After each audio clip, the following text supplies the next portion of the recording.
Part 4, Environmental and Social Responsibility. So another little side note as far as our company is concerned is once we have cut the panels and we have the scrap pieces, we strip the OSB off of the scrap and then we recycle it, or what the end we do is densify the material. So the machine that we use has a 90% densification factor. So when we run it through, we run all these scrap little pieces, and these are the slip sheets that they put in between the stacks of panels, stacks of foam. So we'll run this through this machine, and we get a block of material. Sorry, me too. That is highly densified. And we pack it all up, pack it onto a pallet, shrink wrap it, and we can show you the stacks, but we have almost a full truckload ready to go currently. Cool. This will be the 4th or 5th truck that we've shipped out. So if you can imagine, this stack of foam right here will turn into a block about this size. Wow, check it out. It gets rid of a lot of waste. It gives, this will get purchased and then reused for trim molding. There are some people that have used it for surfboards. There's various applications that they'll take this material and reprocess it. The textures are interesting. I've played with some pieces that were really fibrous. Yeah. Some of the stuff here looks like depending on the temperature. So what happens is if the machine gets plugged up, some of the glue or the expansion foam goes into the machine, and it has a much higher melting point than the EPS. So it gets kind of clogged into the port and heats things up, so it turns a little more jelly-like. Oh no! And then until more of the EPS pushes it through, and then. And then so this is primarily a urethane that just got heated up and stuck in the EPS sump. And one of these, you could hear how heavy that little quarter piece was when you threw it down. But yeah, do you know what one weighs? They probably, each one of these blocks is probably about 40 pounds. So this pile is 40 pounds maybe. Wow, that's pretty impressive. Yeah. But that's great. I mean, one of the biggest environmental impacts is transportation. Absolutely. And this really sending it to a landfill, or it was just taking up. When we first started, we weren't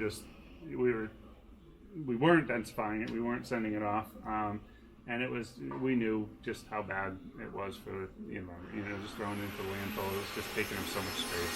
So we were able to, after a little while, send some of it back to the manufacturers, and they were densifying it. And then it was just a hassle trying to get the trucks in and out and getting them loaded and unloaded. And so we purchased the machine to do it ourselves. That's very cool. Yeah, just the sheer volume.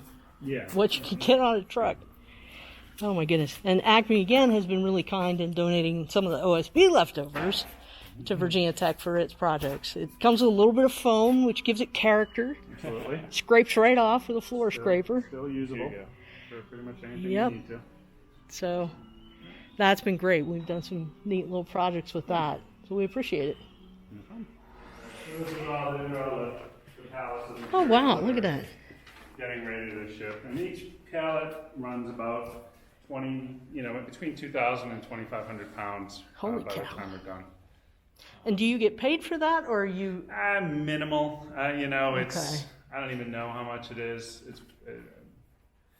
So it's more for a couple cents per pound or something like that. Yeah, it's not a lot of money. But it's really just so that we don't, in the end, by the time we have, pay someone to densify it for us, we probably don't even make any money on it.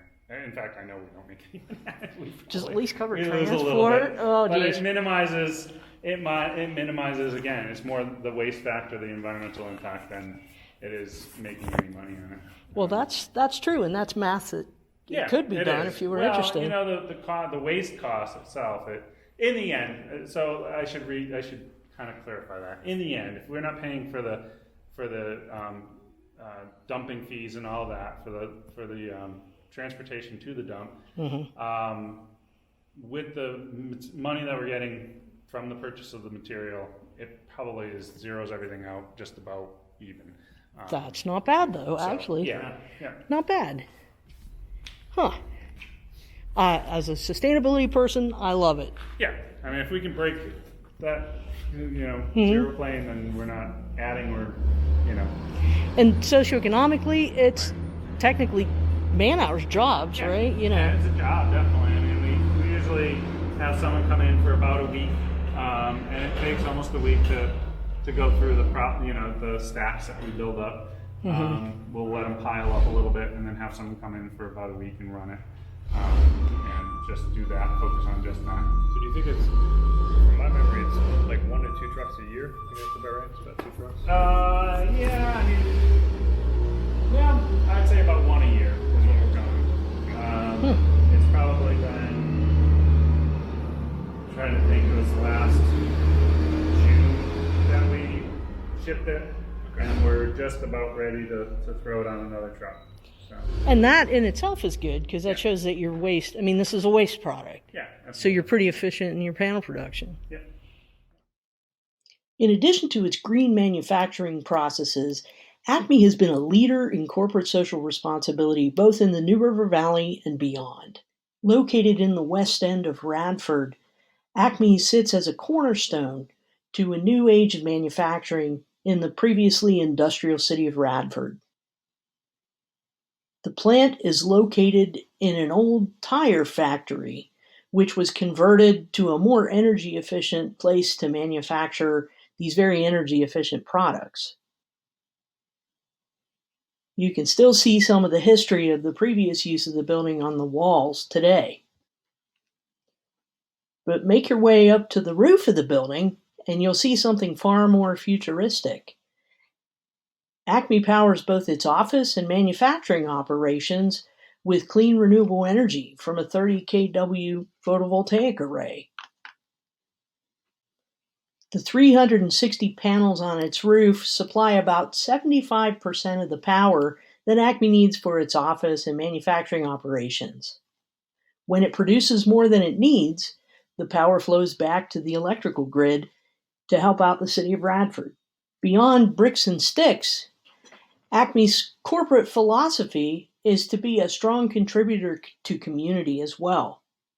In addition to donating panels at cost to support local projects, ACME is also a key partner in projects like the renovation and redevelopment of Price's Fork Elementary School. This former school has been converted into affordable housing for seniors.